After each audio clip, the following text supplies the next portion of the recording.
Vous avez tendance à agir par peur, à répondre aux demandes d'autrui parce que vous avez la crainte des répercussions si vous ne le faites pas.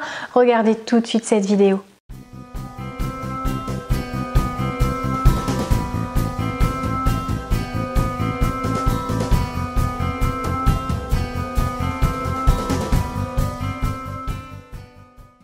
Bonjour à tous, je m'appelle Valérie Sauvage, je suis coach de vie, je suis installée à Rennes en cabinet, si vous avez besoin vous savez où me trouver, et je consulte également par téléphone.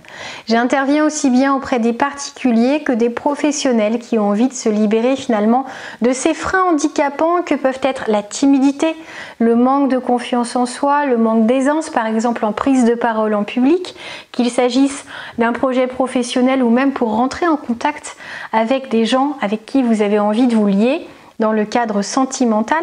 En tout cas, c'est vraiment important de réussir à vous dire que ce que vous faites dans la vie que vous dessinez, les décisions que vous prenez doivent vraiment être des décisions que vous choisissez de plein gré et non pas par crainte des conséquences possibles si vous dites non. Souvent, beaucoup de personnes viennent me voir en me disant manquer de confiance en elles, en me disant qu'elles n'osent pas s'affirmer, qu'elles n'osent pas dire non, qu'elles ne savent même pas comment faire parce qu'elles ont peur finalement que leurs amis leur tournent le dos, que leur famille les aime moins, qu'elles déçoivent.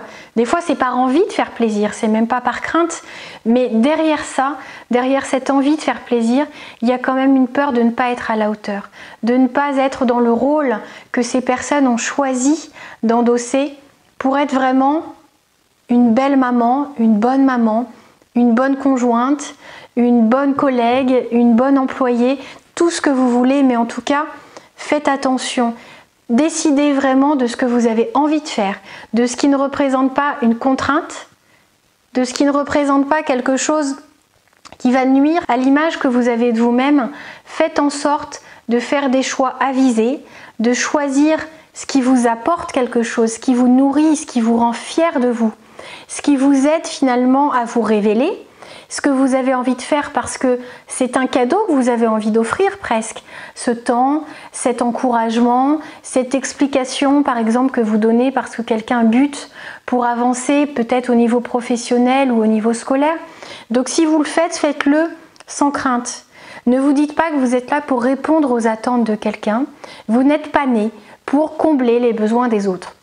Il faut apprendre à identifier et combler ses propres besoins, mais surtout ne pas attendre des autres qu'ils comblent les nôtres, tout comme ils ne doivent pas attendre de vous que vous répondiez à toutes leurs attentes sans jamais manifester le moindre refus ou la moindre hésitation. C'est important. Si les autres sont habitués à ce que vous répondiez toujours oui, ils ne vont plus avoir aucune limite. Ils vont venir sans arrêt vous demander toujours plus de choses, toujours plus régulièrement. Et si un jour vous ne pouvez pas, c'est même pas que vous ne voulez pas, si vous ne pouvez pas, vous allez voir que certains peuvent même se montrer ingrats et oublier tout ce que vous faites depuis toujours. Donc ne faites pas ça juste pour entretenir une amitié, pour entretenir votre couple. Ne le faites pas par crainte en tout cas. C'est très bien de donner à l'autre, de donner du temps, de donner de l'attention, d'être présent, de faire tout ce qui est bon pour nourrir et alimenter le réservoir émotionnel de votre conjoint, de votre petit ami, de votre amoureux. Je ne sais pas quel âge vous avez derrière cette caméra.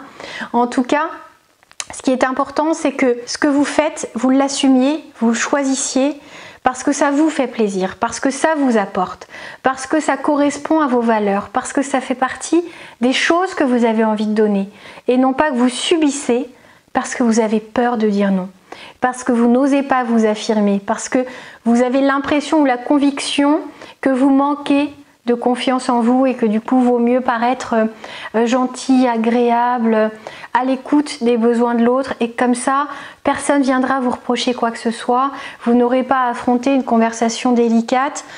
Attention à ça. Ne vous limitez pas finalement à faire dans votre vie ce que les autres vous demandent de faire. Prenez vos décisions, faites vos propres choix. Choisissez cette existence à laquelle vous avez le droit, identifiez vos rêves, allez les chercher au fond de vous, pas parce qu'on vous a dit que ça serait bien pour vous. Il faut que ce soit vraiment des choix personnels et il ne faut jamais faire quoi que ce soit par crainte. C'est ce que certains modes d'éducation essayent d'inculquer à certains parents qui ont tendance à se faire obéir par la crainte. par la crainte de la punition, par la crainte des enfants de ne plus être aimés, d'être mis à part, d'être isolés.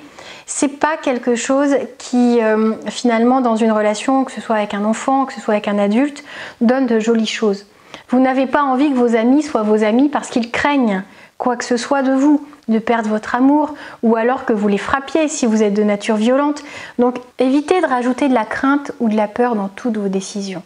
Assumez ce que vous faites, décidez de le faire parce que vous avez une bonne raison vous-même de le faire. La crainte, la peur, ça ne sera jamais une bonne raison d'agir. Alors oui, des fois, il n'y a pas d'autre choix, simplement il va falloir un moment prendre une décision le plus urgemment possible pour vous protéger, pour que vous ne subissiez pas votre vie, pour que vous ne subissiez pas les demandes d'autrui, de manière à vous accorder cette liberté, à reprendre le contrôle de votre existence. C'est très très important. La deuxième raison pour laquelle c'est important, c'est que quand vous faites pour quelqu'un quelque chose que vous n'avez pas du tout envie de faire, parce que vous vivez dans la crainte, vous vivez dans la peur, quelle qu'elle soit, la peur d'être abandonné, la peur d'être rejeté, la peur d'être critiqué, la peur de ne pas être intégré à un groupe. Quelle qu'elle soit, cette peur, elle vous fait du mal. Elle vous renvoie une image que vous n'avez pas envie de voir. Vous voyez quelqu'un qui n'assume pas ses choix, qui ne se demande même pas quels sont-ils, qui finalement obéit aux ordres, aux exigences des autres. Et ça peut durer ad vitam aeternam. Est-ce que vous avez vraiment envie de regarder cette personne qui ne prend pas la décision maintenant de faire ce qu'il faut pour que ça s'arrête? Donc, dans tous les cas, quelles que soient les choses que vous acceptez pour l'instant et auxquelles vous avez profondément envie de dire non, il y a des solutions. Faites-vous accompagner par des associations, par des spécialistes, par des coachs si ça n'est pas quelque chose de trop douloureux.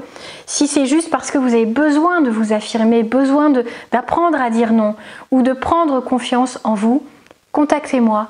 Vous connaissez mon site internet challengeyourself.fr et je vous donne mon mail si vous préférez me contacter directement, contact@challengeyourself.fr.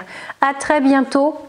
Prenez soin de vous, c'est capital, et décidez finalement de la tournure que vous voulez donner à votre vie sans plus attendre, sans excuses, sans délai et sans peur.